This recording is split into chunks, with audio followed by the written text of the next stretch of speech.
Ok. Donc, la mise en page. On va s'intéresser ici à l'onglet mise en page. Donc, la majeure partie de ce qu'on va voir ici va se retrouver ici. Okay. Donc, on nous dit de définir une zone d'impression. Imagine si je veux imprimer ce document. Si je fais comme ça, vous voyez que ça imprime toute la feuille. Moi, c'est pas ce que je veux, par exemple. Ok? C'est pas ce que je veux. Je veux juste, par exemple, à partir de là jusqu'ici. C'est ce que je veux imprimer. Tout ce qui est en bas là même ne m'intéresse pas. Donc, pour ça, je dois définir une zone d'impression. Donc, je sélectionne comme ça. Ok. Et je viens dans l'onglet mise en page. Je vais voir ici zone impr. C'est zone d'impression. Donc, je vais cliquer dessus. Il me dit définir. Donc, la partie que j'ai sélectionnée là, je vais définir comme une zone d'impression. Je clique dessus. Et désormais, quand je vais imprimer, vous voyez là, il imprime seulement que la partie. Tout ce qui est en bas, c'est pas son problème. Ça, c'est la définition d'une zone d'impression. Imaginez maintenant que je n'ai plus besoin de ça, que je vais libérer. Je viens ici, zone d'impression, je vais dire annuler la zone d'impression. Et ça, c'est bon. Désormais, si je vais imprimer, vous voyez que toutes les données sont là. Ok. On va voir le choix d'orientation. Il peut arriver que vous voulez imprimer un document, mais le document, le tableau est un peu large. Donc, vous avez fait des manipulations, mais quand vous réduisez les caractères aussi, ça devient illisible. Donc, ce que vous allez faire, c'est de changer d'orientation. Par exemple, quand je vais imprimer ça, ça c'est un portrait. Donc, je vais changer d'orientation. Je peux rester ici directement, je viens ici. Dans cette partie, je vais changer d'orientation. Je vais mettre orientation en paysage. Donc, automatiquement, c'est en paysage. Donc, la feuille est couchée maintenant au lieu que ça soit arrêté. Donc, je vais venir ici, changer d'orientation. Je mets en portrait. Donc, ça, la feuille est arrêtée. Et on peut aussi, depuis ici, on peut changer. Donc, je viens ici. Je peux venir là et puis je vais lui dire paysage. Donc, je peux changer. Et si je vais imprimer maintenant, vous voyez que c'est un paysage. Comme je peux revenir à l'état initial et je vais mettre sur portrait. Si je vais imprimer désormais, je suis en mode portrait. Ok.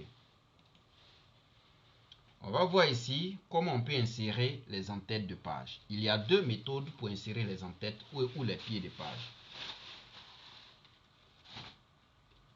Ou les pieds de page. Donc, à ce niveau, je vais prendre la méthode la plus facile.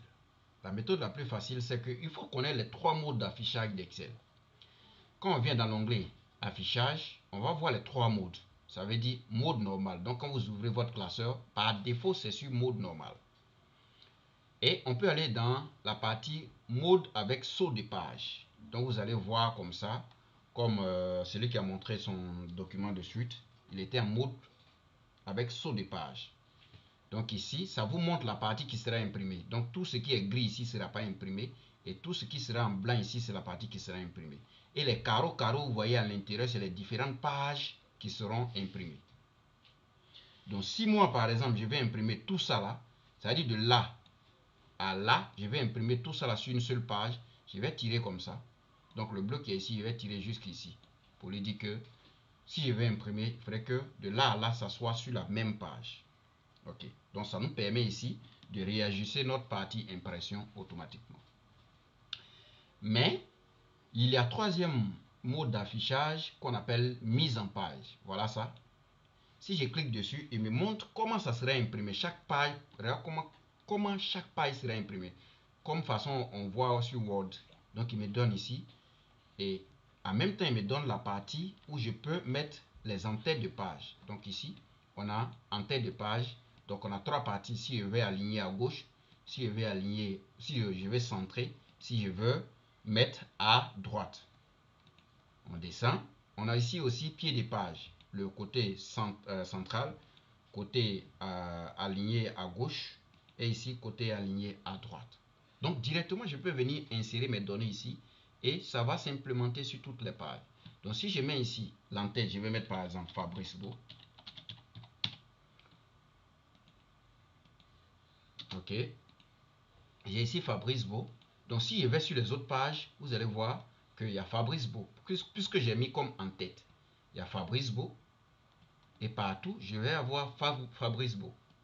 Et si j'ai envie de faire la mise en page, par exemple, mettre Fabrice Beau. Attention, qu'est-ce que je fais?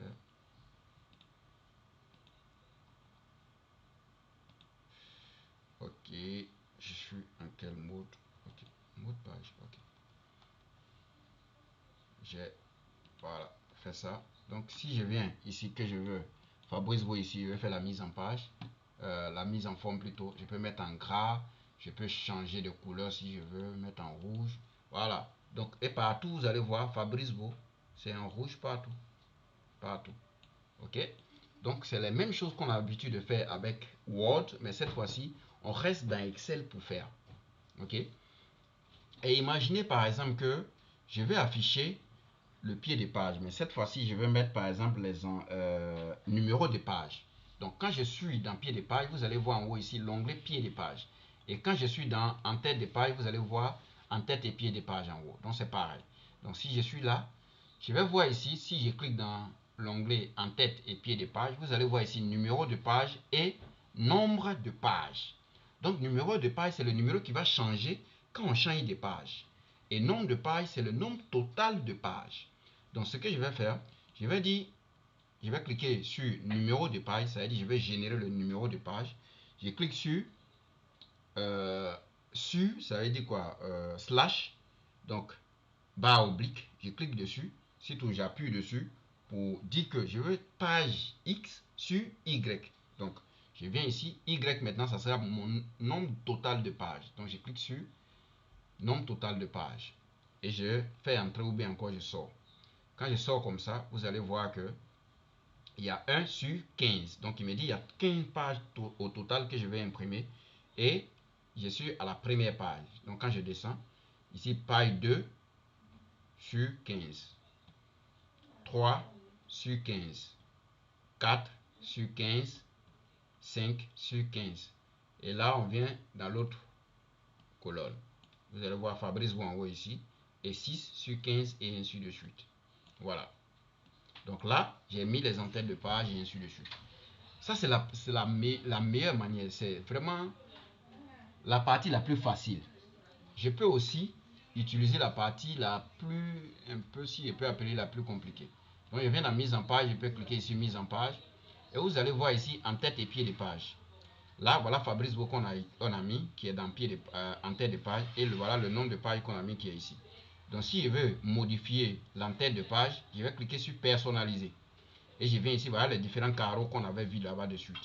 Donc je peux les utiliser, je peux faire la mise en forme ici et tout ce que je veux. Si je veux ces pieds de page que je veux personnaliser, je vais cliquer ici. Et je vais, voilà les trois carreaux qui étaient en bas là-bas de suite. Donc je peux les utiliser. Voilà, insérer numéro de page, voilà, insérer le nombre total de pages. Donc toutes ces options qui sont ici, j'ai expliqué dans le fichier Excel, vous allez les feuilleter. Moi, je vous ai donné ici l'essentiel. Voilà. Et voilà comment on peut faire facilement les mises en page. Et là, je peux venir ici aussi pour changer de mode d'affichage. Donc, je vais venir ici en mode normal. Donc ici, voilà le processus que je viens de parler de ça. Tout est décrit ici. Vous pouvez à tout moment les utiliser. Imagine que quand je vais faire comme ça, je vais imprimer l'espace qui est ici, c'est ça qui est la marge. L'espace avant où je ne peux pas exploiter là, c'est ça qui est la marge. Donc la marge, on peut réduire. Donc souvent, il arrive que ton tableau que tu veux imprimer est grand. Même quand tu mets en mode paysage, ça reste toujours coincé. Donc il faut réduire un peu la marge pour exploiter le maximum de parties de ta feuille.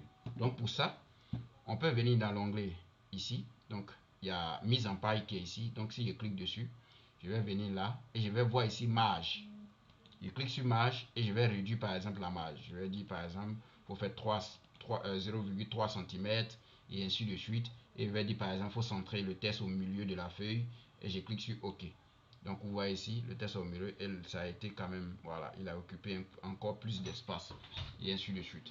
Donc c'est des petites choses qu'on peut modifier sur Excel. Ici, on va parler de répéter les titres de colonnes. Imagine que vous avez un tableau qui est long, ok, qui est long, et quand vous descendez, c'est-à-dire quand vous imprimez, la première page, il y a les entêtes, Mais la dernière, deuxième page, troisième page et ainsi de suite, il n'y a plus d'entête. Donc si la première feuille se perd, on est foutu. On ne sait plus telle colonne représente quoi, telle colonne représente quoi et ainsi de suite. Ok, donc ce qu'on va faire, on va garder l'entête de colonne. Et pour faire ça, on est par exemple, si je suis ici et que je veux garder cette ligne là sur toutes les pages, je vais mettre par exemple en jaune comme ça et puis ça sera assez explicite pour tout le monde. Voilà, c'est assez visible pour tout le monde. Donc, si je fais comme ça, je vais imprimer. Si je vais à la page 2, vous voyez qu'il n'y a pas de jaune, il n'y a pas de jaune, il n'y a pas de jaune et ainsi de suite. Mais on va faire de telle sorte que partout où, quelle que soit la page sur laquelle on va se trouver, jaune là va se répéter. Donc, pour ça, je viens dans l'onglet mise en page. Je vais voir ici imprimer les titres. Donc, je clique dessus et je vais voir ici ligne à répéter en haut. Je vais enlever ce qui est à l'intérieur et je vais sélectionner ma ligne que je veux que ça répète en haut. Donc, je sélectionne ça et je vais cliquer sur OK. Désormais, si je vais imprimer, vous voyez là, il y a jaune ici. C'est bien. Je descends. Vous voyez ici, il y a jaune. Donc la ligne là est répétée sur toutes les pages que je vais imprimer. Comme ça. Comme ça. Et ainsi de suite. Bon, là je suis dans autre chose. Voilà. Ok. Donc, voilà comment on peut garder une ligne. C'est-à-dire la ligne totale de mon tableau sur tout le tableau. Ok. Et maintenant, on va parler de générer votre feuille en PDF. Donc, vous avez fait votre mise en page. Tout est beau. Voilà, tout est bien.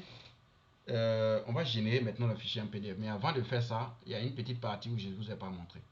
Imagine que je veux... Mais je vous ai déjà montré de toutes les manières. Imagine que je vais imprimer. Donc quand je viens en mode comme ça, vous voyez que le texte qui est ici déborde. Ça va sur une autre page. Ça, c'est pas bon. Donc je change de mode d'affichage.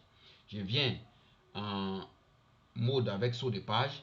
Et je vais dire, bon, le bleu qui est ici là, moi je veux que de là jusqu'à la fin ici là, tout soit sur la même page. Donc je vais faire comme ça. Je vais déplacer pour venir mettre comme ça.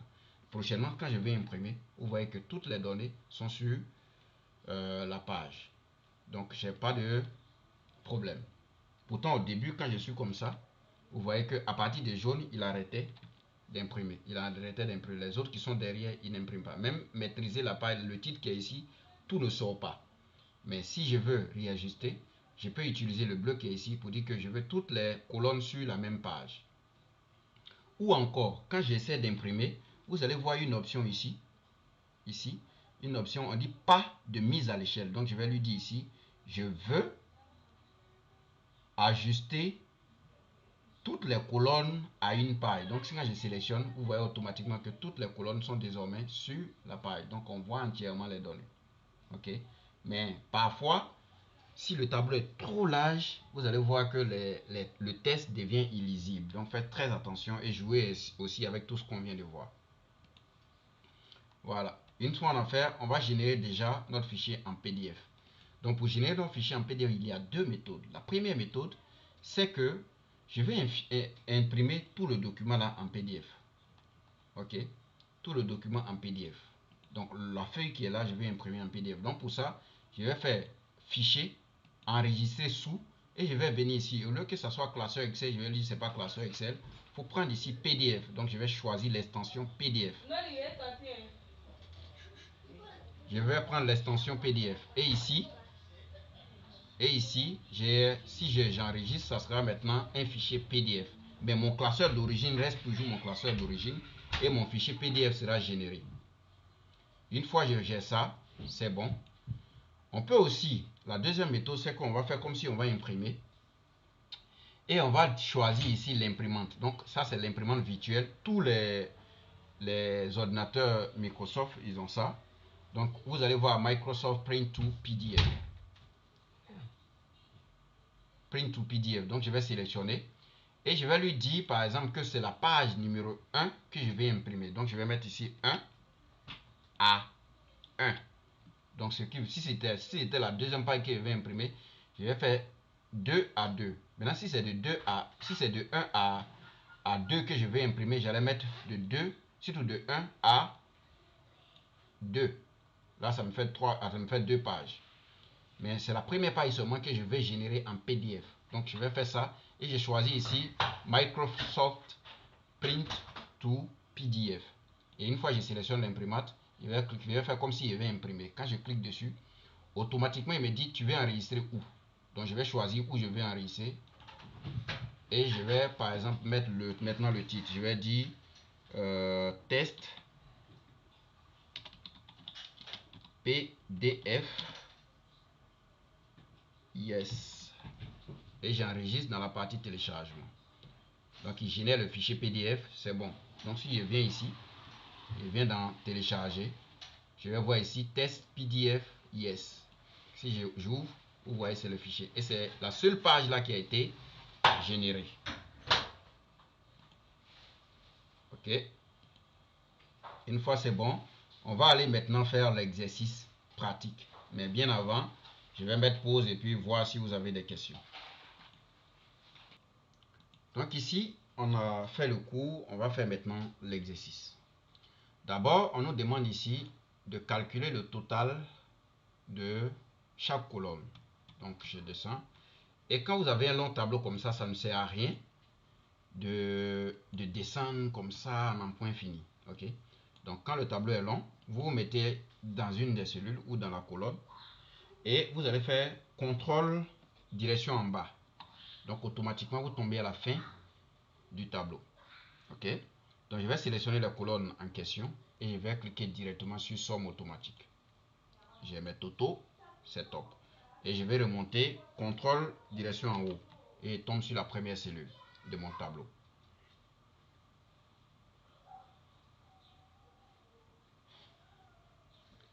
Et je tombe au début de mon tableau. Maintenant, on me demande de déterminer le tableau comme zone d'impression. Ça veut dire quoi? Si je vais imprimer comme ça, on a l'en-tête même l'énoncé de notre exercice qui apparaît. Nous, ce qu'on veut, c'est que c'est le tableau là seulement qu'on doit imprimer. Donc, on va définir le tableau là comme zone d'impression. Donc, je sélectionne tout mon tableau. OK. Et je vais venir avec CTRL A, bien sûr. Et je viens dans mise en page et je vais voir zone imprime. Je vais cliquer dessus, je vais définir comme zone d'impression. Désormais, quand je vais imprimer mon document, ce n'est que le tableau qu'on voit. Mais malheureusement, ça s'arrête à 2013. Pourtant, dans le tableau, on va jusqu'à 2018. Ok, donc on doit travailler dessus. On dit d'ajuster toutes les colonnes sur la page. Donc, la méthode la plus rapide, c'est de venir dans aperçu des sauts de page. Donc, on va changer de mode d'affichage. Et on va lui dire, le premier trait bleu, on va mettre comme la dernière partie.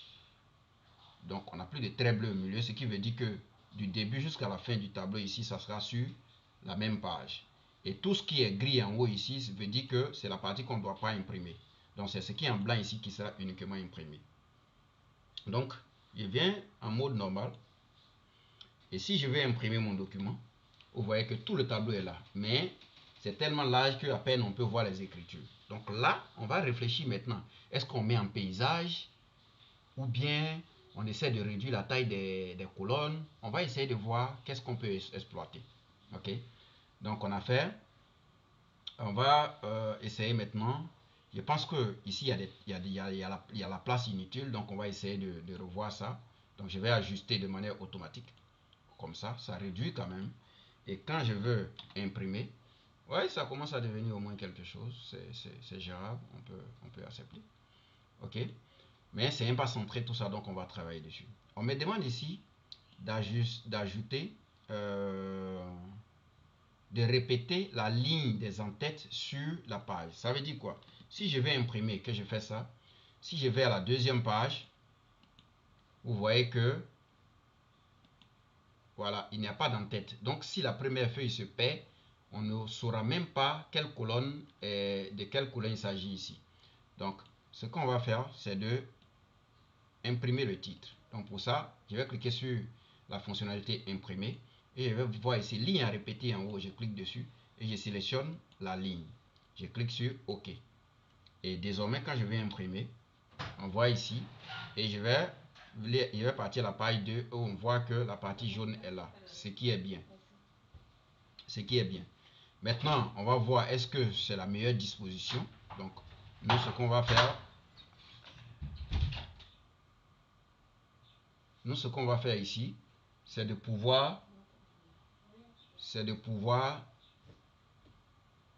changer quand même un peu d'orientation. C'est pas demandé dans l'exercice ici, mais quand je vais imprimer comme ça, c'est pas quand même joli à voir.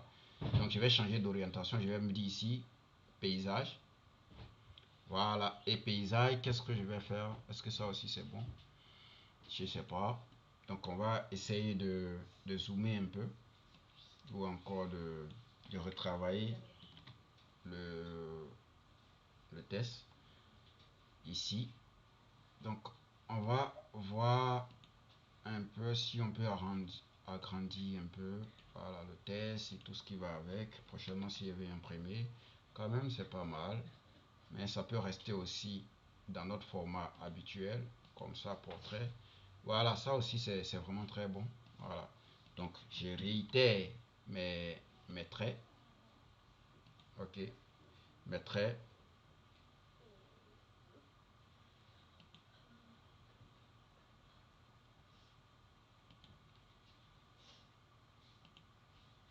Je me fais faire quoi? Ok, d'accord.